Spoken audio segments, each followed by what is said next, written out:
Assalamualaikum warahmatullahi wabarakatuh. Perkenalkan, saya Sidik Firdaus Saroyan, NPM 202121500430. Di sini saya akan menjelaskan materi dalam mata kuliah Akhlak dan Etika dosen pengampu Bapak As'ad yang akan saya uraikan dan jabarkan. Mengawali pembukaan saya, tidak lupa kita panjatkan puji dan syukur kehadirat Allah Subhanahu wa Ta'ala atas limpahan dan rahmat karunia-Nya, serta sholawat dan salam semoga tercurah kepada Nabi Muhammad SAW, teladan terbaik bagi umat manusia. Langsung saja saya akan menyampaikan materi yang pertama, yaitu etika Islam dalam demokrasi dan penegak hukum. Pengertian demokrasi sederhana yaitu adalah sistem pemerintahan dari rakyat, oleh rakyat, dan untuk rakyat. Demokrasi memberikan ruang bagi masyarakat untuk memilih pemimpinnya dan mengawasi jalannya pemerintahan. Namun dalam Islam, demokrasi tidak lepas dari nilai moral dan etika. Islam mengenal prinsip syur'ah atau musyawarah yang mengajarkan pengambilan keputusan bersama dengan pertimbangan keadilan, kebersamaan, kebenaran, dan kemaslahatan umat. Demokrasi yang sesuai nilai Islam bukanlah kebebasan tanpa batas, melainkan kebebasan yang bertanggung jawab. Yang kedua yaitu kriteria kepemimpinan dalam Islam. Islam memandang kepemimpinan sebagai amanah. Pemimpin bukan hanya penguasa, tetapi pelayan bagi rakyatnya. Kriteria kepemimpinan dalam Islam mencakup sifat-sifat utama, yaitu syidik, jujur, amanah, dapat dipercaya, tablik, yaitu menyampaikan kebenaran, dan fatonah, yaitu cerdas. Nabi Muhammad SAW bersabda, "Kalian semua adalah pemimpin dan kalian semua akan dimintai pertanggungjawaban atas kepemimpinannya." Ini menegaskan bahwa seorang pemimpin harus memiliki integritas dan tanggung jawab besar. Yang ketiga yaitu syarat-syarat pemimpin. Islam memberikan syarat yang tegas bagi seorang pemimpin, yaitu beragama Islam dan memahami ajaran agama. Yang kedua memiliki akhlak mulia. Yang ketiga adil dan tidak zalim. Yang keempat berilmu dan mampu memimpin. Yang kelima itu bijaksana dan mengambil keputusan. Pemimpin yang baik harus mampu menjaga kepercayaan rakyat dan menegakkan keadilan tanpa memihak. Dalam demokrasi modern, pemilu menjadi cara memilih pemimpin, tetapi pemilih juga wajib mempertimbangkan syarat-syarat moral dan etika ini. Yang keempat yaitu pengertian penegakan hukum. Penegakan hukum berarti memastikan hukum berlaku secara adil dan konsisten. Dalam Islam, hukum tidak hanya sifat duniawi, tetapi juga bersumber dari wahyu. Penegakan hukum adalah upaya menegakkan keadilan sebagai bentuk ibadah kepada Allah. Al-Quran memerintahkan kita, sesungguhnya Allah menyuruh kamu berlaku adil dan berbuat kebajikan. Quran Surat An-Nahl ayat 90. Penegakan hukum yang adil adalah salah satu pilar untuk membangun masyarakat yang beradab dan berharmonis. Yang kelima yaitu adil dan berimbang dalam Islam. Dalam menempatkan keadilan sebagai prinsip utama, keadilan berarti memberikan hak kepada yang berhak dan menempatkan segala sesuatu pada tempatnya. Allah Subhanahu wa Ta'ala berfirman, "Wahai orang-orang yang beriman, jadilah kamu penegak keadilan, menjadi saksi karena Allah sekalipun terhadap dirimu sendiri atau ibu, bapak, dan kaum kerabatmu." Quran Surat An-Nisa ayat 135. Penegakan hukum yang adil tidak boleh tebang pilih, tidak memihak pada golongan tertentu, dan tidak tunduk pada kepentingan pribadi. Yang keenam, radikalisme agama dan negara. Islam menolak radikalisme yang menafsirkan agama secara sempit dan memaksakan kehendak dengan kekerasan. Nabi Muhammad SAW mengajarkan wasiatnya atau sikap moderat, yaitu menolak ekstremisme yang memecah belah umat dalam konteks negara.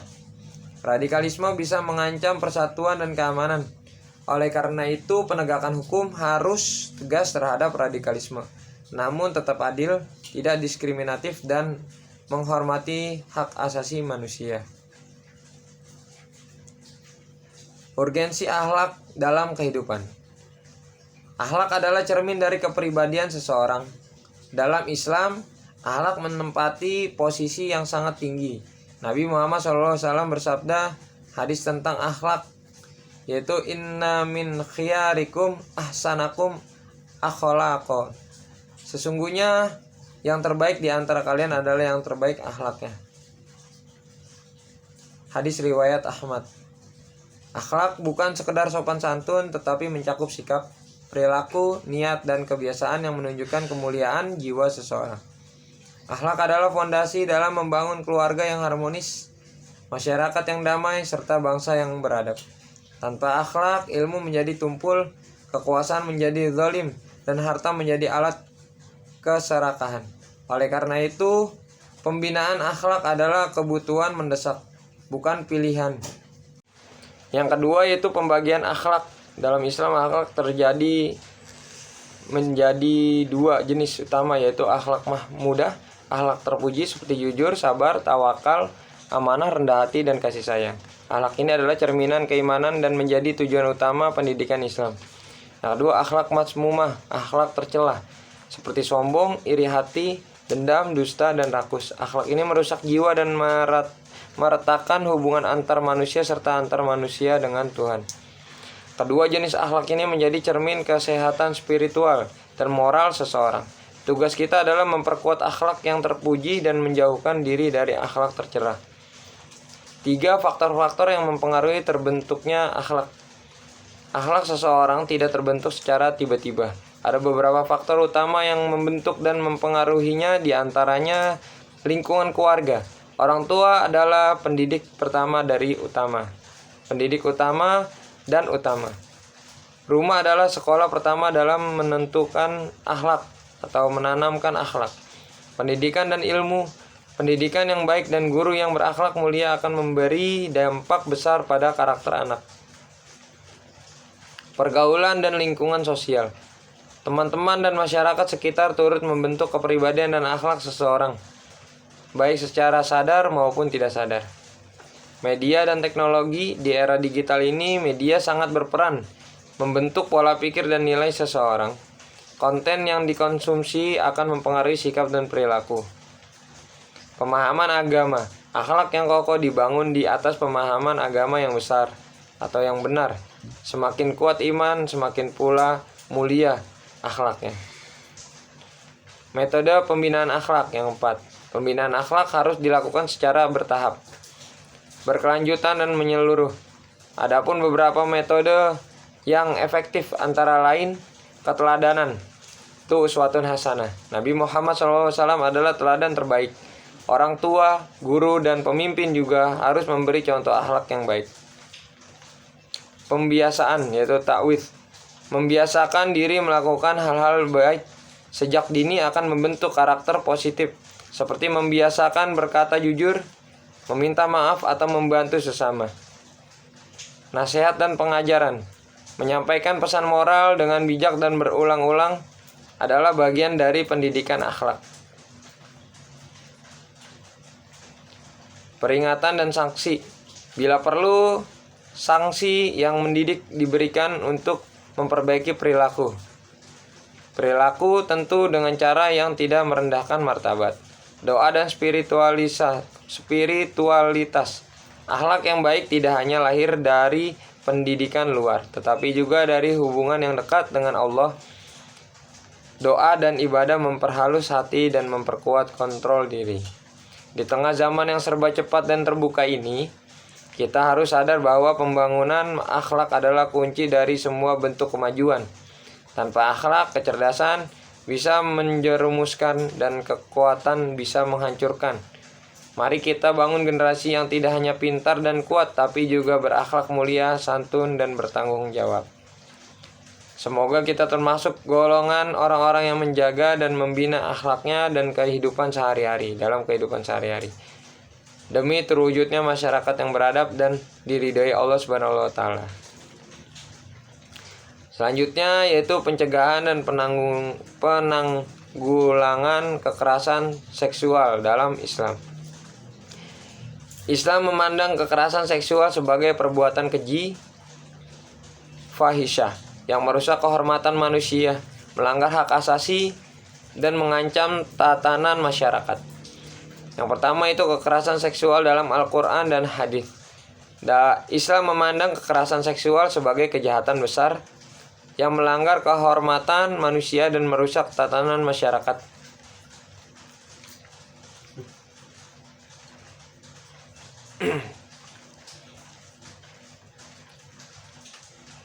Al-Quran memerintahkan umat untuk menjaga kehormatan diri. Allah Subhanahu wa taala berfirman, "Dan janganlah kamu mendekati zina, sesungguhnya zina itu adalah suatu perbuatan yang keji dan suatu jalan yang buruk." Quran surat Al-Isra ayat 32. Selain itu Nabi Muhammad SAW bersabda, "Tidak halal bagi seorang muslim menakut-nakuti muslim lain." Hadis riwayat Abu Daud. Ini menunjukkan bahwa segala bentuk pemaksaan, pelecehan, dan penakutan termasuk dalam larangan agama. Islam mengutuk keras perbuatan yang merampas kehormatan dan martabat orang lain. Bentuk-bentuk tindakan dan perilaku kekerasan seksual dalam Islam. Islam secara tegas melarang berbagai bentuk kekerasan seksual seperti pemerkosaan atau hubungan seksual tanpa izin yang sah, pelecehan seksual verbal maupun nonverbal, sentuhan yang tidak diizinkan atau merendahkan, eksploitasi seksual, termasuk perdagangan manusia, ancaman atau paksaan untuk melakukan perbuatan seksual. Islam menekankan prinsip iffah, menjaga kehormatan, dan melarang mendekati segala hal yang menimbulkan syahwat yang haram. Bahkan pandangan mata pun diperintahkan untuk dijaga. 3 sanksi bagi pelaku kekerasan seksual menurut Islam. Islam menetapkan hukum yang tegas terhadap pelaku kejahatan seksual sebagai bentuk penjeraan dan perlindungan terhadap korban. Beberapa bentuk sanksi tersebut antara lain yaitu hudud, hukuman tetap. Untuk zina yang terbukti, pelaku yang belum menikah dicambuk 100 kali. Jika menikah dijaram sampai mati dengan ketentuan sangat ketat dan harus ada 4 saksi mata. Tazir, hukuman administratif atau sosial. Untuk pelecehan atau eksploitasi yang tidak sampai pada zina, hukuman dapat berupa penjara, pengasingan, denda, atau cambuk ringan sesuai kebijakan hakim dan negara. Kisos dan diat bila kekerasan seksual menimbulkan luka atau kematian. Islam tidak hanya fokus pada saksi, tetapi juga memastikan bahwa proses menegakkan hukum adil dan tidak menyudutkan korban, menyalahkan korban, atau bentuk kezaliman yang ditentang keras dalam Islam. 4. Tindakan preventif, pencegahan dalam Islam. Islam memiliki pendekatan komprehensif dalam pencegah kekerasan seksual. Beberapa prinsip pencegahan yang diajarkan Islam antara lain: menjaga pandangan, godul basar. Katakanlah kepada orang laki-laki yang beriman, hendaklah mereka menahan pandangannya. Quran surat An-Nur ayat 30. Menjaga aurat dan berpakaian sopan baik laki-laki maupun perempuan. Wajib menjaga auratnya untuk mencegah syahwat yang tak terkendali. Interaksi yang sehat antara laki-laki dan perempuan, tidak berlebihan dalam bercanda atau berduaan khalwat. Menjaga batasan sosial, pendidikan akhlak dan seksualitas sejak dini, agar anak-anak memahami tubuhnya, hak-haknya, dan batasannya. Peningkatan kesadaran masyarakat melalui khutbah, pengajian, dan pendidikan keluarga bahwa kekerasan seksual sekedar dosa, tetapi juga kejahatan terhadap kemanusiaan. Kekerasan seksual adalah kejahatan fisik, moral, dan spiritual. Islam memandang sebagai pelanggaran berat terhadap martabat manusia. Oleh karena itu, kita semua memiliki tanggung jawab untuk mencegah, melindungi, korban dan menegakkan hukum bagi para pelaku tanpa pandang bulu. Mari kita jadikan ajaran Islam sebagai pedoman moral dan hukum untuk menciptakan masyarakat yang aman, beradab dan menghormati setiap jiwa. Sebagaimana Allah telah memuliakan manusia. Hadirin yang dirahmati Allah. Dan ketika pembahasan hari ini kita bisa menarik benang merah bahwa Islam bukan hanya tentang beribadah, tetapi juga sistem etika dan peradaban. Islam mengajarkan bahwa kehidupan bernegara harus dijalankan dengan prinsip keadilan dan kepemimpinan yang bermoral, bahwa akhlak adalah pondasi peradaban manusia, dan bahwa kehormatan setiap insan harus dilindungi dari segala bentuk kekerasan, terutama kekerasan seksual. Etika dalam demokrasi dan penegakan hukum akan lemah tanpa akhlak yang kokoh. Begitu pula pembinaan akhlak tidak akan berarti tanpa adanya tindakan nyata dalam menjaga kehormatan dan keadilan bagi setiap individu. Maka dari itu, kita semua bertanggung jawab untuk menjaga pemilih dan pemimpin yang amanah dan adil, menjadi pribadi yang menjunjung tinggi akhlak dalam setiap aspek kehidupan, dan menjadi bagian dari solusi dalam mencegah serta menangani kekerasan seksual, bukan menjadi pembiar atau pelaku kezaliman. Mari kita menjadikan Islam sebagai cahaya kehidupan, cahaya yang membimbing hati, memperbaiki masyarakat, dan membangun bangsa yang beradab dan bermartabat. Semoga Allah Subhanahu wa Ta'ala senantiasa membimbing kita untuk terus berada di jalan yang lurus, menegakkan keadilan dengan akhlak, dan menjadi penjaga kemuliaan sesama manusia. Itu saja yang bisa saya sampaikan dengan materi rekaman ini untuk sebagai tugas akhir dalam mata kuliah akhlak dan etika. Kurang lebihnya saya mohon maaf. Akhir kalam, wassalamualaikum warahmatullahi wabarakatuh.